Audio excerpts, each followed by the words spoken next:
आज हम करेंगे chapter 17 fundamental rights, fundamental duties and directive principle of state policy. इस चैप्टर को हम दो पार्ट्स में करेंगे। इस पार्ट में हम फंडामेंटल राइट, फंडामेंटल ड्यूटीज़ के बारे में विस्तार से जानेंगे। तो क्या है इसमें, you have read the previous chapter about the basic structure and element of Indian constitution. पिछले लेसन में आपने इंडियन कॉन्स्टिट्यूशन के बारे में आप पढ़ चुके हो। Our constitution framers had tried to transform the ideal given in the preamble into reality that would not have been possible without granting some fundamental rights to the people of India without any discrimination। देखो, जो भी हमारे constitution में जो भी बातें कही गई थी, अगर उन बातों को हमें लागू करना है, जो भी प्रियम्बल में बातें लिखी गई थी उनको अगर रियलिटी में लागू करना है, तो हमें कुछ अपने लोगों को क्या देने पड़ेंगे, फंडामेंटल राइट्स देने पड़ेंगे, कुछ ऐसे अधिकार देने पड़ेंगे जिससे कि वो बिना भेदभाव के, विदाउट एनी डिस्क्रिमिनेशन, बिना भेदभाव के उन्हें ऐसे हमें क्या देने पड़ेंगे, फंडामेंटल राइट्स देने पड़ेंगे। अगर हम जो हमें कॉन्स्टिट्यूशन में जो हमारी बातें लिखी हुई हैं, अच्छी अच्छी बातें लिखी हुई हैं, उनको अगर हमने रियलिटी में लागू करना है तो हमें क्या देना पड़ेगा भाई, फंडामेंटल राइट्स देने पड़ेंगे लोगों को। After a long period of slavery and exploitation at the hands of the britisher, people aspired for a life where the mind is without fear and the head is held high। देखो, after a long period slavery यानी कि हम पहले क्या थे, गुलाम थे। बहुत लंबे समय पहले मुग़लों के गुलाम थे, फिर अंग्रेज़ों के गुलाम हो गए। और एक्सप्लोटेशन, हमारा शोषण भी, जो हमारे भारत के लोगों का शोषण भी बहुत ज़्यादा हुआ। People aspired for a life, अब लोग क्या, जब आज़ादी के बाद लोग ये सोचने लगे कि अब हमारा, कि where the mind is without fear and the head is held high. देखो, ये लाइन दी हुई है, ये बहुत ही फेमस पोइट हैं, एक रविंद्रनाथ टैगोर, उनकी पोइम में से लाइन ली गई है, where the mind is without fear and the head is held high. इसका मतलब क्या है कि हम बिल्कुल ही क्या हों, आज़ाद हों, हमारा दिमाग गुलाम ना हो किसी का, हम अपने विचार प्रकट कर सकें, ठीक है। और हेड इज़ हेल्ड, और हमें क्या मिले, हमारा हेड है, जो हमारा जो माथा है या जो हमारा सिर है, वो हमेशा ऊंचा रहे, यानी कि हमें मान सम्मान भी मिले, ठीक है। तो हमें हर तरह की आज़ादी मिले। तो हर तरह की आज़ादी के लिए हमें क्या मिलेंगे, फंडामेंटल राइट्स मिलेंगे। फंडामेंटल राइट्स हमें क्या करेगा भाई, एक तरह से हमें आराम से जीने का क्या देगा, एक तरह से हक देगा। Where education is free and, और एजुकेशन भी हमें क्या मिलनी चाहिए भी, फ्री मिलनी चाहिए सभी के लिए।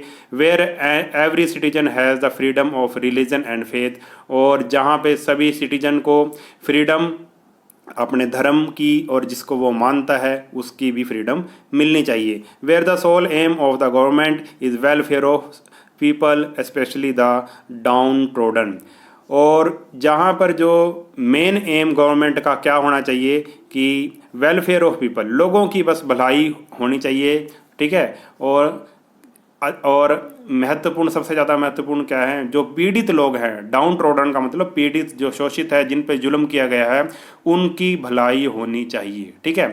तो इन सब के लिए हमें किसकी ज़रूरत पड़ेगी भाई, फंडामेंटल राइट्स की ज़रूरत हमें पड़ेगी। In this chapter we will study about those provision of the Indian constitution which help us to achieve our goal and fulfil our aspiration. इस चैप्टर में हम इंडियन कॉन्स्टिट्यूशन में जो प्रोविज़न किए गए हैं कि जो हमने ये गोल सोचे हैं, ठीक है, उनको पूरा करने के लिए, और जो लोगों की इच्छाएं हैं, आकांक्षाएं हैं, उनको पूरा करने के लिए जो हमारे इंडियन कॉन्स्टिट्यूशन में प्रोविज़न दिए गए हैं, हम इस चैप्टर में पढ़ेंगे। हमारा गोल क्या है भाई, लोगों की भलाई हो, फ्रीडम हो, रिलीजन फ्रीडम हो, एजुकेशन सबको मिले, ठीक है। ये हमारे कुछ गोल हैं, ठीक है। तो अब हम पढ़ेंगे फंडामेंटल राइट्स क्या होते हैं। The fundamental rights were included in the constitution because they were consider essential for the development of personality of every individual and to preserve human dignity. जो फंडामेंटल राइट्स हैं वो कॉन्स्टिट्यूशन में क्यों किए गए, क्यों डाले गए? क्योंकि ये बहुत ज़रूरी हैं, असेंशियल है। किसके लिए? डेवलपमेंट ऑफ पर्सनैलिटी, हर एक व्यक्ति के विकास के लिए ज़रूरी हैं।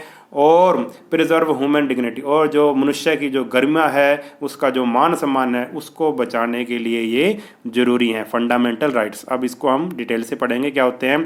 Fundamental rights are an essential element of every democratic country. जितनी भी डेमोक्रेटिक कंट्री है, जैसे हमारा इंडिया एक डेमोक्रेटिक कंट्री है, यहाँ पे किसी राजा का राज नहीं है, यहाँ पे लोगों का राज है, तो उसके लिए बहुत ही ज़्यादा ये जरूरी है fundamental rights. Since we were depend most of the civil and political right by the British, we are denied most of the civil and political right by the British। हमें ब्रिटिश के द्वारा जब अंग्रेजों का राज था तो हमें क्या नहीं दिया गया, ना तो हमें सिविल और ना ही हमें पॉलिटिकल अधिकार राइट्स दिए गए। One of the most important aspiration of the people was that they should have some basic right which cannot be violated। और लोगों का सोचना ये था, सबसे महत्वपूर्ण ये बात थी, उनके मन में ये इच्छाएं थी कि भाई लोगों को क्या मिलना चाहिए, कुछ बेसिक राइट मिलने चाहिए जिनको कोई भी वायलेट ना कर सके, जिनका कोई भी उल्लंघन ना कर सके। ठीक है। Therefore the constitution of India provide 6 fundamental right. इसलिए जो हमारा कॉन्स्टिट्यूशन है उसमें हमें 6 फंडामेंटल राइट्स दिए हैं, उसमें लिखा गया है 6 फंडामेंटल राइट्स के बारे में। वो हैं, ये बहुत इंपॉर्टेंट है, आप याद कर लेना इसको अच्छे से। राइट टू इक्वालिटी, दूसरा है राइट टू फ्रीडम, तीसरा है राइट अगेंस्ट एक्सप्लॉयटेशन, चौथा है right to freedom of religion, और फिफ्थ है कल्चरल एंड एजुकेशनल राइट्स, और सिक्स्थ है राइट टू कॉन्स्टिट्यूशनल रेमेडीज़। इसको अब हम डिटेल से पढ़ेंगे। देखो बच्चों, जब भी आप कोई वीडियो देखते हैं तो एक तो वीडियो को पूरा देखा करो, आपने कंप्लीट वीडियो देखना है। और कोई भी वीडियो देखने से पहले, जैसे आप एसएस की तैयारी कर रहे हो, तो कोई भी वीडियो देखने से पहले एकदम से वीडियो आपने नहीं देखना है, पहले उस लेसन को खुद पढ़ना है। 1 बार पढ़ो, 2 बार पढ़ो या 3 बार पढ़ो, वो आपकी इच्छा है। कम से कम 1 बार पढ़ना है, 2 बार पढ़ोगे तो और भी अच्छा होगा। वीडियो देखने से पहले पढ़ना है, वीडियो देखने से पहले खुद वो लेसन पूरा पढ़ना है, आपको कुछ तो समझ आएगा। वो खुद लेसन पढ़ने के बाद फिर आपने वीडियो देखना है, वीडियो देखने के बाद फिर आपको देखना कितना समझ में आएगा। अगर आपने पहले पढ़ रखा है तो आपको बहुत ज़्यादा समझ आएगा।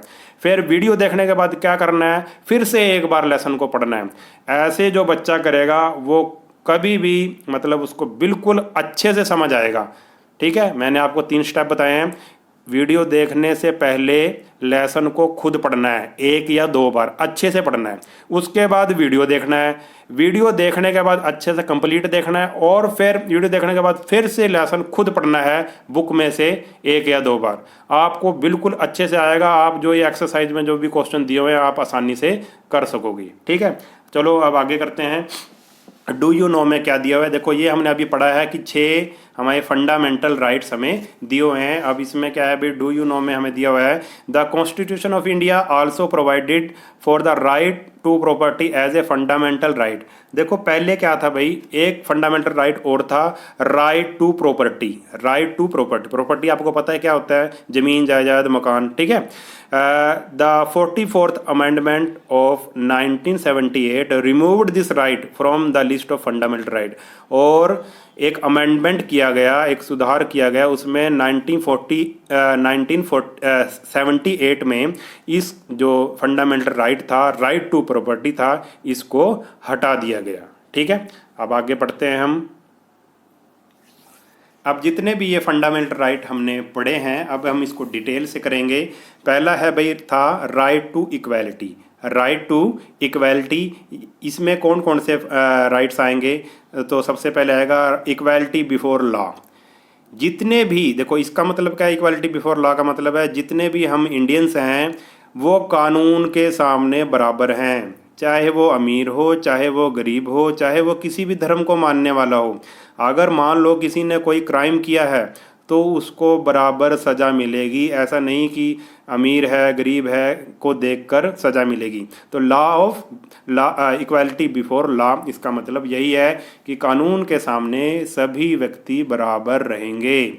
दूसरा है prohibition of discrimination on ground of religion, race, caste, sex और प्लेस ऑफ बर्थ। ये भी ऐसे ही मिलता जुलता ही है कि हम क्या नहीं करेंगे भाई, भेदभाव नहीं करेंगे। ये वर्ड आप अच्छे से याद कर लो, डिस्क्रिमिनेशन, ये बहुत ज़्यादा आएगा, ये पूरी एसएस में आएगा, बार बार आएगा, ठीक है।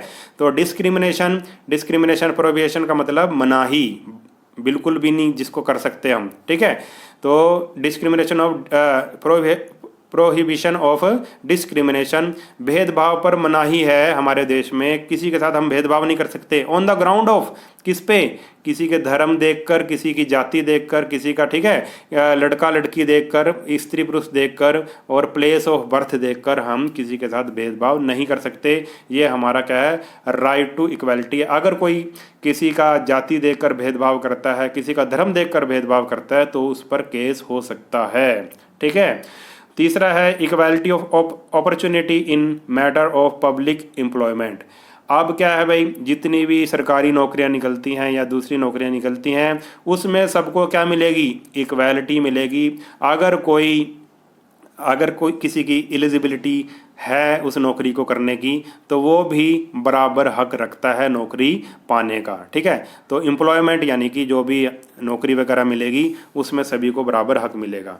तीसरा है एबोलिशन ऑफ अनटचेबिलिटी। अनटचेबिलिटी का मतलब वही हो गया छुआछूत। हमने जो छुआछूत को एकदम से बंद कर दिया है, कोई भी इसको अब नहीं कर सकता कि किसी की जाति देखकर कोई छुआछूत करेगा।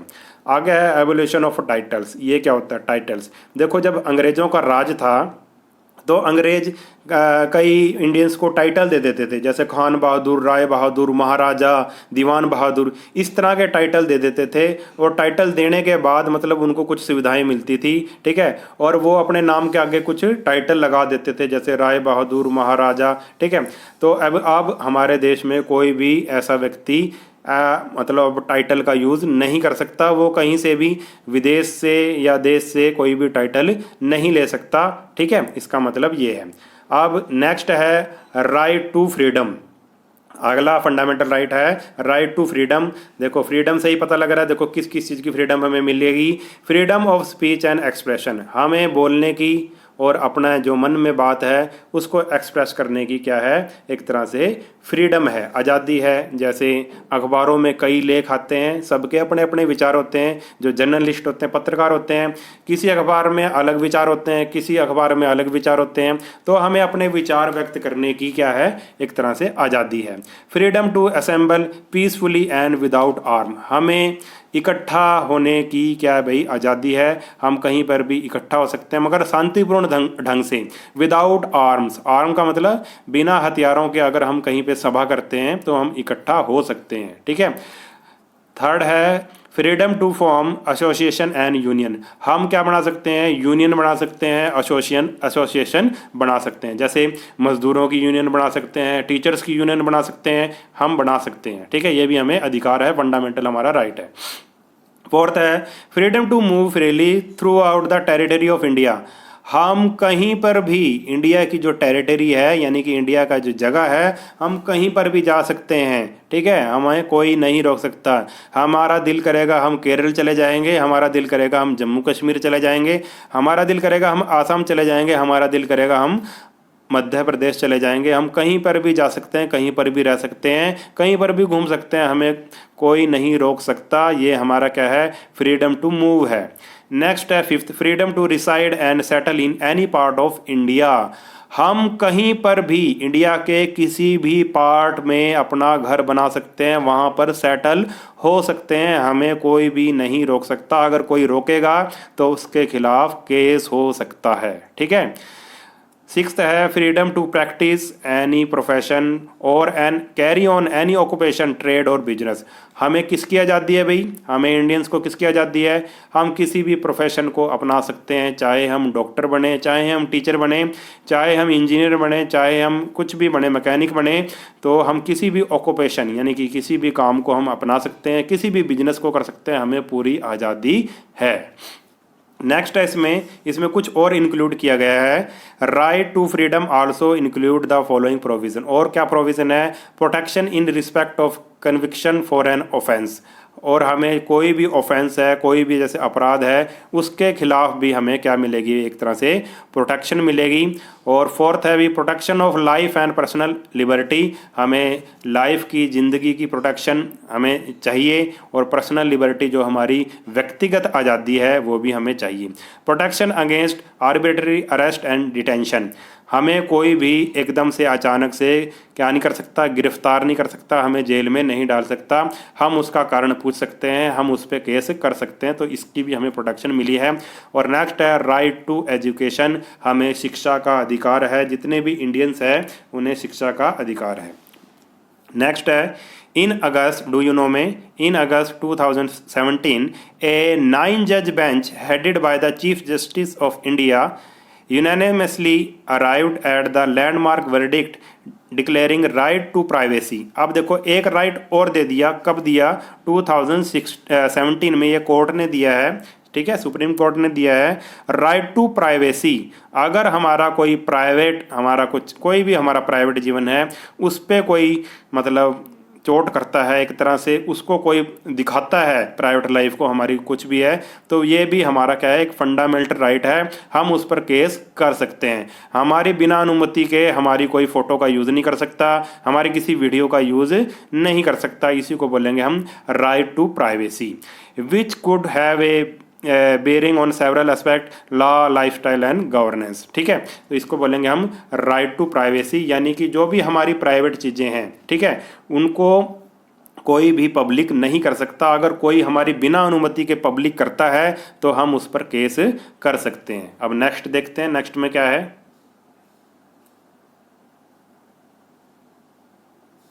आगे है राइट डू यू नो में, right to education was included in the commission in 2002 for the first time as a fundamental right. According to this the state has provide free and compulsory education to all children in the age group of 16 to 14 years. ये बहुत important है, इसको कर लेना।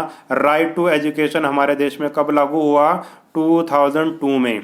और ये इसमें क्या था कि भाई 6 से 14 साल तक के बच्चे, 6 to 14 ईयर के बच्चे को क्या है भाई, फ्री शिक्षा का अधिकार है, फ्री एंड कंपलसरी एजुकेशन, उसको मिलेगी ही मिलेगी एजुकेशन। ठीक है, 6 से 14 साल के बच्चे को हमारे देश में फ्री और कंपलसरी एजुकेशन का अधिकार है। ये इंपॉर्टेंट क्वेश्चन है, ये कब लागू हुआ था, 2002 में। अब नेक्स्ट है भाई राइट अगेंस्ट एक्सप्लोटेशन, ये अगला हमारा फंडामेंटल राइट है। Prohibition of trafficking in human beings, all form of force labour and begar work without payment. अब prohibition of traffic in human being, हम क्या भाई इस पे मनाही है, प्रोहिबिशन का मतलब मनाही, ये बिल्कुल बंद है। क्या मनाही है भाई, ट्रैफिकिंग। ट्रैफिकिंग क्या होता है, आदमियों को खरीदना बेचना, किसी बच्चे को खरीद दिया बेच दिया, या किसी आदमी को खरीद दिया बेच दिया, या किसी लेडीज़ को खरीद दिया बेच दिया, इस पे सख्त मनाही है। ठीक है, ये क्या किसके अंदर आ जाएगा, एक्सप्लोटेशन के अंदर आ जाएगा। और किस पे मनाही है, all form of forced labour, किसी से ज़बरदस्ती मजदूरी की जाए। ठीक है, और बैगर है जैसे किसी से ज़बरदस्ती मजदूरी की जाए, मतलब मजदूरी करवाई जाए, और विदाउट पेमेंट, और बिना पैसे दिए उससे मजदूरी करवा ली जाए, ये भी क्या है, राइट अगेंस्ट एक्सप्लोटेशन है। अगर कोई ऐसा करता है तो उस पर कार्रवाई हो सकती है, उस पर केस हो सकता है। आगे है दूसरा है prohibition of employment of children below the age of 14 year. हमारे देश में 14 साल से कम के बच्चों से काम नहीं करवाया जा सकता। इन एनी फैक्ट्री, किसी फैक्ट्री में, किसी खान में, और हैजर्स ऑक्यूपेशन, और जो ऐसा खतरनाक काम है उसमें 14 साल से कम बच्चे से काम नहीं करवाया जा सकता। ये भी क्या है, राइट अगेंस्ट एक्सप्लोटेशन है। अगर कोई ऐसा करता है तो उस पर कार्रवाई हो सकती है। ठीक है, जैसे ये दिखा रखा है ना चाइल्ड लेबर, देखो कितना ये दुखी लग रहा है। ठीक है, तो बच्चों पे जुल्म कोई नहीं कर सकता, 14 साल से बच्चों से कोई काम नहीं करवा सकता, जैसे कि फैक्ट्री में, माइन में, और जो हैजर्स ऑक्यूपेशन है उसमें। नेक्स्ट है do you know. Do you know में क्या बता रखा है, right to information was given the status of fundamental right in 2005। Right to information, हमें इन्फॉर्मेशन का राइट है। अगर हम किसी चीज़ का पता लगाना चाहते हैं, किसी ऑफिस से पता लगाना चाहते हैं, किसी डिपार्टमेंट से पता लगाना चाहते हैं, तो हम एक लेटर लिख के आरटीआई डाल के उससे पूछ सकते हैं किसी भी चीज़ के बारे में, तो उस ऑफिस को हमें इन्फॉर्मेशन देनी ही पड़ेगी। The right enables people to seek information from the government department and institution on matter affecting the society. ठीक है, कोई भी मैटर है, कोई भी गवर्नमेंट डिपार्टमेंट है या इंस्टीट्यूशन है, हम उससे इन्फॉर्मेशन मांग सकते हैं। However information may be denied if it is likely to impair the security of country. और हम ऐसी इन्फॉर्मेशन नहीं मांग सकते जिससे कि देश को खतरा हो। ठीक है, अगर हम आर्मी से मांगने लग जाएं सूचनाएं कि भाई आर्मी कहाँ कहाँ है, आपके पास कितने हथियार हैं, तो ऐसी सूचना हमें नहीं मिलेगी। ऐसी सूचनाएं का हमें मांगने का कोई हक नहीं है जिससे देश को क्या हो, खतरा पैदा हो, देश की सुरक्षा को खतरा हो। ठीक है, नेक्स्ट है भाई right to freedom of religion. हमें क्या है भाई, किसी भी धर्म को अपनाने का या किसी भी धर्म को या कैसे भी पूजा पाठ करने का पूरा अधिकार है। तो इसमें कौन कौन सा आएगा देखो, right of conscience and the right of profess practice and propagate any religion. हमें किसी भी धर्म को प्रोफेस करने का, उपदेश देने का, उसको आगे बढ़ाने का, उसको फैलाने का पूरा अधिकार है। ठीक है, हम अपने धर्म को आगे फैला सकते हैं। ठीक है, हमें पूरा अधिकार है। Freedom to every religious institute to manage its own affair in matter of religion. हमें कि जो भी कोई धार्मिक संस्था है उसको अपना जो भी अफेयर हैं, जो भी कार्य हैं, उसको करने का, जो भी उसके धार्मिक कार्य हैं उसको करने की पूरी आज़ादी है। State will not collect any taxes for promotion of any particular reason. जो स्टेट है, जो राज्य है, वो किसी भी पर्टिकुलर रिलीजन है उस पर टैक्स नहीं लगाएगा। ठीक है, जिस पे भी टैक्स लगेगा बराबर लगेगा, किसी के धर्म को देखकर टैक्स नहीं लगाया जा सकता। फोर्थ है no religious instruction can be imparted in any educational institution which is wholly or partially maintain out of state fund.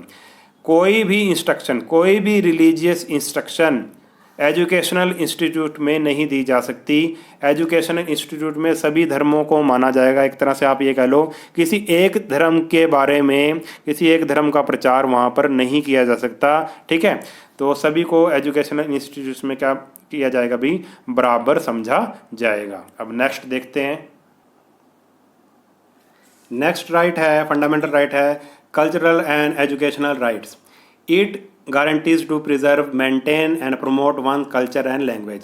हमें क्या है भाई, किसका अधिकार है भाई, हमें अपने कल्चर, हमें अपनी संस्कृति और अपनी भाषा को बचाने का पूरा अधिकार है। सेकंड है the minorities will be given assistance by the state to establish and administer educational institute of their own to preserve and develop their culture.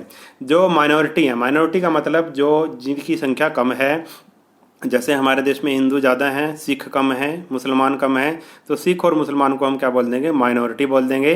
The minority will be given assistance by the state to establish and administer educational institute. जो state है वो क्या करेगा भाई, उनको मदद करेगा educational institute बनाने में, of their own to preserve and develop their culture. उनका जो कल्चर है उनको डेवलप करने के लिए जो स्टेट भी उनकी मदद करेगा, जो हमारे देश में क्या है, माइनॉरिटीज़ हैं। ठीक है, अब आ गया, नेक्स्ट आ गया भाई, लास्ट है ये right to constitutional remedies. Remedies क्या होता है, एक तरह का समस्या का समाधान करना, किसी का इलाज करना।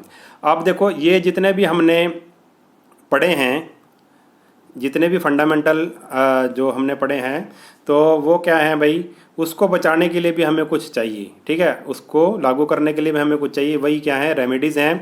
The constitution of India has not only listed fundamental rights but has also prescribe remedies against their violation. जो हमारे कॉन्स्टिट्यूशन में सिर्फ फंडामेंटल राइट ही नहीं दिए हुए, बल्कि क्या दिया हुआ है, उनको बचाने के लिए, उनकी रक्षा करने के लिए कि उनका उल्लंघन ना हो, क्या दी हुई हैं, रेमेडीज़ दी हुई हैं, जो हम आगे पढ़ेंगे।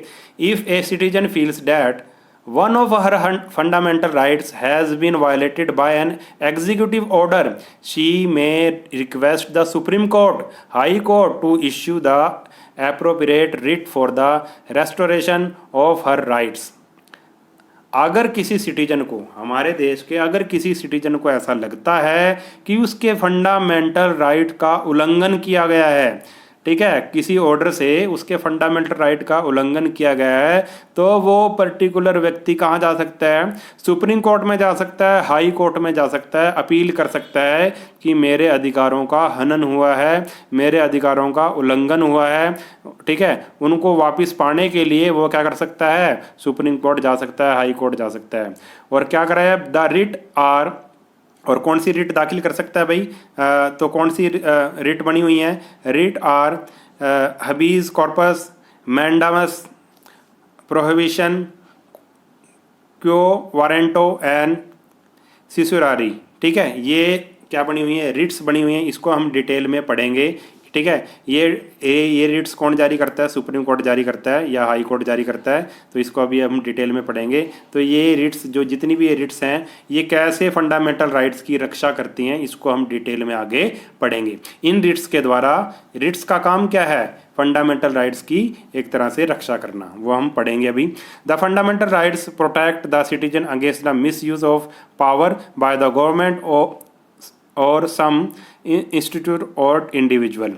अब द फंडामेंटल राइट क्या करते हैं? प्रोटेक्ट करते हैं सिटीजन को, किससे? कि भाई कोई सरकार क्या ना करे, मिसयूज़ ना करे अपनी पावर का, और कोई इंस्टीट्यूट या फिर कोई ऐसा व्यक्ति अपनी पावर का मिसयूज़ ना करे, उसके लिए ही फंडामेंटल राइट हैं, उसको हमें प्रोटेक्ट करना पड़ेगा। Therefore fundamental right are justiciable and are protected by the court. इसीलिए जो फंडामेंटल राइट हैं वो जस्टिसेबल है। जस्टिसेबल यानी कि अगर कोई उनका उल्लंघन करता है तो उस पर केस हो सकता है। कौन करेगा प्रोटेक्ट उसको? कोर्ट करेगा, कोर्ट में केस हो सकता है। In case a fundamental right is violated, one can move to the court of law and seek justice. अगर किसी का फंडामेंटल राइट वायलेट होता है, उल्लंघन किया जाता है, हनन किया जाता है उसका, तो वह पर्टिकुलर व्यक्ति कहाँ जा सकता है? कोर्ट में जा सकता है और न्याय की मांग कर सकता है। But our fundamental right are not absolute और अनलिमिटेड। मगर जो हमारे फंडामेंटल राइट हैं वो 100% एब्सोल्यूट नहीं है, इसके बारे में और अनलिमिटेड भी नहीं है, उन पे भी कुछ हमने क्या लगा रखी है? एक तरह से रिस्ट्रिक्शन लगा रखी हैं, वो हम आगे पढ़ेंगे। The constitution has imposed certain restriction to check the abuse of these right. जो हमारा जो संविधान है, कॉन्स्टिट्यूशन है, उसने कुछ क्या लगाई हैं? एक तरह से रिस्ट्रिक्शन, रोक लगाई हैं, छोटी मोटी रोक लगाई हैं, जिससे कि इन राइट्स का गलत प्रयोग ना हो सके। Beside the state is allowed to impose some reasonable restriction in the interest of public order, decency and morality et cetera, ठीक है। और स्टेट भी कुछ ऐसे डिसीजन ले सकता है, कोई रिस्ट्रिक्शन ऐसी लगा सकता है, ठीक है, पब्लिक के वेलफेयर के लिए कुछ वो क्या लगा सकता है? स्टेट कुछ रिस्ट्रिक्शन लगा सकता है, वो अलाउड है, ठीक है। अब देखो, जो हमने रिट की बात की थी, उसको रिट को हम अब डिटेल में पढ़ेंगे। वो कौन कौन सी रिट हैं जो फंडामेंटल राइट्स को बचाएंगी? 5 रिट हैं। The power of sorry the power of issuing writ is given to the Supreme Court to ensure the enjoyment of right by the people and to restore the right to case in any violation. These 5 types of writs are. जो ये Ritz हैं ये कौन जारी करता है? ये supreme court जारी करता है। किस लिए जारी करता है? अगर सुप्रीम कोर्ट को लगे कि किसी फंडामेंटल राइट्स का क्या हो रहा है? उल्लंघन हो रहा है, तो वो ये रिट्स जारी कर सकता है। और ये 5 रिट कौन कौन सी हैं ज़रा हम ध्यान से पढ़ेंगे। पहला है habeas corpus, which means an unlawfully detained person may be produced before the court to find out whether the detention was legal or not. देखो, अगर किसी को डिटेन कर लिया जाए, डिटेन का मतलब किसी को गिरफ्तार कर लिया जाए, एकदम से किसी को गिरफ्तार कर लिया जाए, तो वो व्यक्ति कोर्ट में जा सकता है कि मुझे गिरफ्तार क्यों किया है। तो उस व्यक्ति को कोर्ट के सामने पेश करना ही पड़ेगा और उसकी गिरफ्तारी का कोई रीज़न देना पड़ेगा, ठीक है। अगर उसको बिना बात के गिरफ्तार कर लिया गया है, कोई ऐसा रीज़न नहीं है, तो वो उस व्यक्ति को कोर्ट क्या करेगा भाई? एकदम से स्वतंत्र कर देगा, आज़ाद कर देगा। It is the most valuable right for the protection of personal liberty. ये क्या है भाई? बड़ा ही एक मोस्ट वैल्यूएबल क्या है, हमारा राइट है किसी की व्यक्तिगत जो आज़ादी को बचाने के लिए। ठीक है, तो कोई भी मतलब कोई भी जैसे पुलिस है या कोई और है एकदम से किसी व्यक्ति को गिरफ्तार नहीं कर सकता, कोई रीजनेबल रीज़न होना चाहिए। अगर रीज़न नहीं है तो वो व्यक्ति कोर्ट में जा सकता है, ठीक है, और कोर्ट उसको आज़ाद कर देगा। आगे आ गया मैंडामस इज issued, अगली रिट है when a public servant has failed to perform a duty. ये रिट कब जारी करी जाएगी, जब कोई पब्लिक सर्वेंट जैसे कोई काम करने वाला है वो क्या करे, अपनी ड्यूटी ना करे, अपनी ड्यूटी को परफॉर्म करने में फेल हो जाए। In such a case the court order the concern official to perform the duty not perform earlier. और के जो कोर्ट है वो क्या आदेश देगा, उस अधिकारी को या उस ऑफिशियल को क्या निर्देश देगा कि अपनी ड्यूटी जल्दी से पूरी कर लो जो आपने पूरी नहीं की। ठीक है, ये दूसरी रिट है। आगे आ गया प्रोहिबिशन मीन्स द प्रोहिबिट और फॉरबिड। प्रोहिबिशन का मतलब है रोकना, किसी को बंद कर देना। ठीक है, किसी काम को रोक देना, ठीक है, या किसी की मनाही करना। ये रिट, इस रिट में क्या होगा, this writ is normally issued by the superior court. ये जो ऊपर वाली कोर्ट है वो देती है निर्णय नीचे वाली कोर्ट को। Lower court asking is not to proceed with a case which does not fall under is jurisdiction. ये जो ऊपर वाली कोर्ट है, अगर मान लो कोई नीचे वाली कोर्ट है, कई तरह की कोर्ट होती हैं, कोई डिस्ट्रिक्ट कोर्ट होती है, या हाई कोर्ट होती है, सुप्रीम कोर्ट होती है। ठीक है, तो ऊपर वाली कोर्ट देखेगी नीचे वाली कोर्ट कुछ गलत कर रही है, कुछ गलत फैसले कर रही है या कुछ गलत केस कर रही है, तो ऊपर वाली कोर्ट नीचे वाली कोर्ट को ऐसा करने से रोक सकती है। तो ये रिट तब जारी की जाती है। उसके बाद आ गया क्यो वारंटो। इसमें क्या होता है, when restrain a person from acting in public office to which he is not entitled. ये क्या होता है, अगर कोई ऐसा व्यक्ति, ठीक है, जो acting in a public office, कोई पब्लिक ऑफिस में काम करता है, ठीक है, उसको हम क्या कर सकते हैं भाई, रोक सकते हैं। क्यों रोक सकते हैं, अगर वो व्यक्ति उस काम के लिए नहीं बना है। ठीक है, अगर वो व्यक्ति उस काम के लिए नहीं बना है और वो व्यक्ति उस काम को कर रहा है पब्लिक ऑफिस में, तो हम उस पर रिट डाल सकते हैं। ठीक है, उससे प्रश्न पूछ सकते हैं। आगे आया सिसुरारी। सिसुरारी में क्या होता है, means to be more fully informed. इसमें इंफॉर्मेशन होती है। If a superior court wants some additional information, अगर सुपीरियर कोर्ट, ऊपर वाली कोर्ट चाहती है नीचे वाली कोर्ट से, अगर वो ज़्यादा इन्फॉर्मेशन चाहती है तो वो उसको आदेश जारी करेगी कि भाई इस केस में हमें और ज़्यादा सबूत चाहिए, और ज़्यादा रिकॉर्ड चाहिए। ठीक है, तो ऊपर वाली कोर्ट नीचे वाली कोर्ट से क्या मांग सकती है, और ज़्यादा एडिशनल इन्फॉर्मेशन मांग सकती है। यही क्या है, सिसुरारी है। अब नेक्स्ट पढ़ते हैं। अब हमने फंडामेंटल राइट्स तो पढ़ लिए, मगर ये जो फंडामेंटल राइट्स हैं इस पे भी कुछ रिस्ट्रिक्शन है। ठीक है, इसका कोई मिसयूज़ ना कर ले, तो उसके लिए भी कुछ जो कॉन्स्टिट्यूशन है उसने रिस्ट्रिक्शन लगाई हुई हैं। वो रिस्ट्रिक्शन क्या है हम पढ़ेंगे।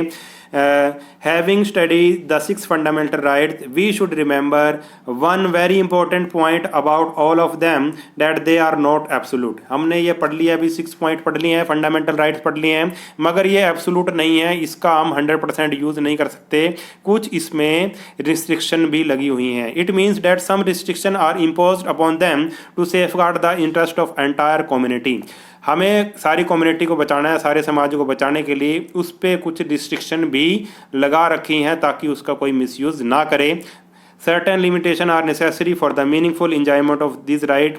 इन राइट का यूज़ करने के लिए हमें कुछ रिस्ट्रिक्शन लगा रखी हैं। हाउएवर दिस रिस्ट्रिक्शन और limitation should be reasonable and in the interest of public order, morality, sovereignty and integrity of India. और जबकि ये जो रिस्ट्रिक्शन है ये रिजनेबल होनी चाहिए, इसका कोई कारण होना चाहिए, और ये किसके इंटरेस्ट में होने चाहिए, पब्लिक के इंटरेस्ट में होने चाहिए, राष्ट्रीय एकता के इंटरेस्ट में होने चाहिए, और देश को बचाने के हक में ये रिस्ट्रिक्शन होनी चाहिए। Here are some of the example where restriction imposed are justified। ये कुछ एग्जाम्पल हमने दिए हैं जहाँ पे ये रिस्ट्रिक्शन क्या है, जस्टिफाइड है, बिल्कुल ठीक है। अब आपको बताते हैं कौन कौन सी हैं वो। कुछ एग्जाम्पल दे रखे हैं, देखो। To prevent spread of infectious disease.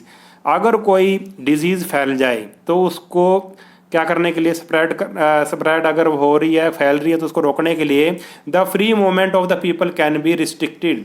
अब फ्री मूवमेंट ऑफ पीपल क्या की जा सकती है, रिस्ट्रिक्टेड की जा सकती है, रोक की जा सकती है। देखो अभी एक ताज़ा उदाहरण लेते हैं। देश में क्या फैला हुआ है, कोरोना फैला हुआ है। सरकार ने क्या किया था, क्या लगाया था भाई, लॉकडाउन लगाया था। लॉकडाउन में क्या होता है भाई, कोई भी अपने घर से एक प्रदेश से दूसरे प्रदेश में नहीं जा सकता, कोई भी अपने घर से बिना बात के बाहर नहीं निकल सकता। एक तरह से आप कहोगे ये तो हमारी फंडामेंटल राइट के अपोजिट है, ठीक है। हम कहीं भी मूव कर सकते हैं, फंडामेंटल राइट हमें मिला हुआ है, हम कहीं पे भी मूव कर सकते हैं, देश के किसी भी कोने में जा सकते हैं। मगर ऐसा नहीं है, क्योंकि बीमारी फैली हुई है, इसलिए सरकार क्या कर सकती है, कुछ रिस्ट्रिक्शन भी लगा सकती है। ऐसे माहौल में ये रिस्ट्रिक्शन लग सकते हैं, इन पे कोई केस नहीं हो सकता, ठीक है। आप समझ गए होंगे। दूसरा है freedom to practice any profession does not mean to take up gambling, smuggling, hoarding or any other profession which is injurious to the society। और हमें किसी भी, देखो हमें किसी भी प्रोफेशन को अपनाने का क्या है, अधिकार है। मगर इसका मतलब ये नहीं है कि हम जुआ खेलने लग जाएंगे, स्मगलिंग करने लग जाएंगे, ठीक है, या ऐसा प्रोफेशन अपना लेंगे, ठीक है, जिससे हमारे सोसाइटी को क्या हो, नुकसान हो, ठीक है। तो इस पर भी रिस्ट्रिक्शन है। Nobody can claim to be a doctor or a lawyer unless he she has the essential qualification. कोई भी व्यक्ति अपने आप को डॉक्टर या इंजीनियर या कोई दूसरे प्रोफेशन का नहीं कह सकता जब तक कि उसके पास उसकी क्वालिफिकेशन ना हो। अब कोई भी ऐरा गैरा नत्थु खैरा उठ के कह दे कि मैं तो डॉक्टर हूँ, तो ये क्या हो जाएगा, कानून के विरुद्ध हो जाएगा। तो इस पे क्या है, एक रिस्ट्रिक्शन लगी हुई है। Freedom of expression does not mean to speak or write anything you feel like. हमें देखो फ्रीडम ऑफ एक्सप्रेशन मिली हुई है, हमारे जो मन में है हम अपने विचार प्रकट कर सकते हैं, मगर इसका मतलब ये नहीं है कि हम कुछ भी बोल देंगे, ठीक है। कुछ भी बोल देने पर क्या है, रिस्ट्रिक्शन है। एनी थॉट और expression that disturb public piece और हार्मनी और इंस्टिगेट्स communal violence will not be allowed. अगर हम ऐसी बातें करते हैं, ऐसे विचार प्रकट करते हैं जिससे कि पब्लिक पीस, जो पब्लिक है, आम लोगों की शांति भंग होती है, उनमें भाईचारा ख़त्म होता है, या कोई ऐसे भड़काऊ भाषण दे देते हैं, हम इंस्टिगेट कर सकते हैं जिससे क्या भाई धर्म, एक धर्म दूसरे धर्म से आपस में लड़ाई, धार्मिक लड़ाइयाँ होनी शुरू हो जाएं, कम्युनल वायलेंस हो जाए, ऐसे हम एक्सप्रेशन नहीं दे सकते। वो हमें फ्रीडम ऑफ एक्सप्रेशन नहीं है, ठीक है। हम सिर्फ ठीक बातें कर सकते हैं, कानून के विरुद्ध बातें हम एक्सप्रेस नहीं कर सकते। ऐसी बातें हम नहीं कर सकते जिससे कि लड़ाई झगड़ा हो या देश में अशांति फैले, ठीक है। तो ये इस पार्ट में हम इतना ही करेंगे। अगर वीडियो आपको अच्छी लगी है तो चैनल को सब्सक्राइब कर लेना और वीडियो को अपने सभी दोस्तों के साथ शेयर ज़रूर कर देना और कमेंट करके मुझे ज़रूर बताना कि आपको वीडियो कैसी लगी। मिलते हैं नेक्स्ट वीडियो में, तब तक के लिए नमस्कार।